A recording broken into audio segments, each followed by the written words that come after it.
Assalamualaikum warahmatullahi wabarakatuh. Semoga kalian selalu sehat dan semangat belajar. Anak-anak, adakah kalian yang suka membaca fabel? Atau mungkin ingin bisa menulis cerita fabel? Untuk bisa menulis cerita fabel, kalian harus memahami dulu struktur cerita fabel. Nah, kali ini kita akan belajar struktur cerita fabel. Apa saja struktur cerita fabel? Mari kita simak penjelasan berikut ini. Struktur cerita fabel terdiri atas orientasi, komplikasi, resolusi, dan koda. Orientasi merupakan bagian awal cerita yang berisi pengenalan tokoh, latar tempat, dan konflik. Contoh, suatu hari di sebuah kebun, belalang sedang bersantai di bawah rimbunan daun. Ia melihat semut lewat sambil membawa biji jagung ke sarangnya. Bagian 2, komplikasi. Bagian ini berisi konflik atau permasalahan yang dialami oleh tokoh. Contoh, belalang lalu meminta semut bergabung bersamanya untuk bersenang-senang. Semut menolak dan memberitahu belalang bahwa dia sedang bersiap mencari makanan untuk cadangan musim dingin. Di musim dingin, makanan akan langka dan sulit dicari. Belalang mengabaikan cerita semut karena dia tidak mau repot. Akhirnya, musim dingin pun tiba dan belalang tidak memiliki makanan untuk bertahan hidup. Yang ketiga, resolusi. Bagian resolusi berisi penyelesaian masalah. Contoh, ia kesusahan bertahan hidup di musim dingin. Hal ini berbanding terbalik dengan semut.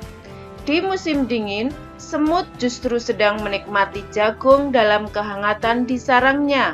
Akhirnya, belalang diberi bantuan makan oleh semut. Yang keempat, koda. Bagian ini boleh ada, boleh tidak.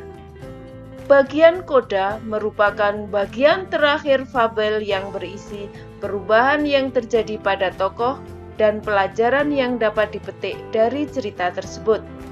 Contoh, dari kisah semut dan belalang ini, kita dapat belajar bahwa bekerja keras dapat membuahkan hasil yang baik. Jangan menjadi anak yang malas dan dengarkan nasihat positif dari teman dan orang sekitar. Itulah tadi struktur cerita fabel, orientasi, komplikasi, resolusi, dan koda. Ada beberapa variasi pengungkapan struktur fabel. Variasi pengungkapan orientasi bisa diawali dengan deskripsi latar. Contoh, pagi itu sang mentari menampakkan diri dengan senyum terindahnya. Nuri bersama sahabat-sahabatnya bernyanyi riang. Di situ ada kata pagi itu yang menggambarkan latar waktu. Bagian orientasi bisa diawali pula dengan latar dan kegiatan tokoh. Contoh, di keheningan malam, kura-kura nampak tidur pulas bersama Katak, sahabat baiknya. Di situ ada keheningan malam yang menunjukkan latar dan tidur yang merupakan kegiatan tokoh. Orientasi bisa pula diawali dengan latar di masa lalu. Contoh, pada zaman dahulu, hiduplah sekelompok gajah raksasa. Variasi pengungkapan komplikasi. Variasi pengungkapan komplikasi bisa diawali dengan konflik batin. Contoh, semakin lama kura-kura merasa hidupnya tidak berguna lagi. Dia merasa hanya bisa merepotkan teman-temannya. Komplikasi bisa pula diawali dengan konflik fisik. Contoh, ketika gajah memasuki areal perkampungan semut merah, tanpa diduga pasukan semut merah tiba-tiba menyerangnya. Semut menuduh gajah melakukan penghancuran. Komplikasi bisa pula diawali dengan perubahan latar dan peristiwa tidak mengenakkan tokoh. Contoh, bulan berganti bulan, tahun berganti tahun. Ternyata semua keadaan tak ada yang abadi. Persahabatan gajah dan semut dilanda perpecahan. Semut mulai mengkhianati persahabatan itu. Variasi pengungkapan resolusi. Bagian resolusi bisa diawali dengan meredanya konflik. Contoh, akhirnya masalah menjadi jelas.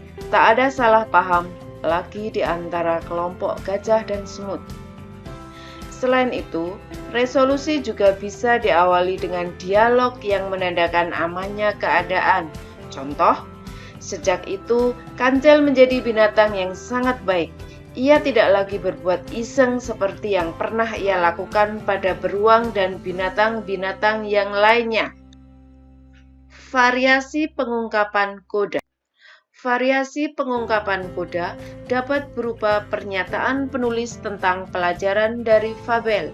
Contoh, kuda berkulit harimau yang menjadi tokoh pada cerita itu melambangkan bahwa sepandai-pandainya orang berpura-pura, suatu saat akan terbongkar juga kepura-puraannya itu. Kejujuran merupakan sikap yang paling indah di dunia ini. Itulah tadi variasi struktur fabel. Satu lagi bagian fabel yang belum dibahas yaitu judul fabel. Judul fabel memiliki beberapa variasi.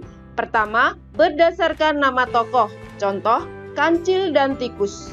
2. Berdasarkan watak tokoh. Contoh, Merak yang Pemurah.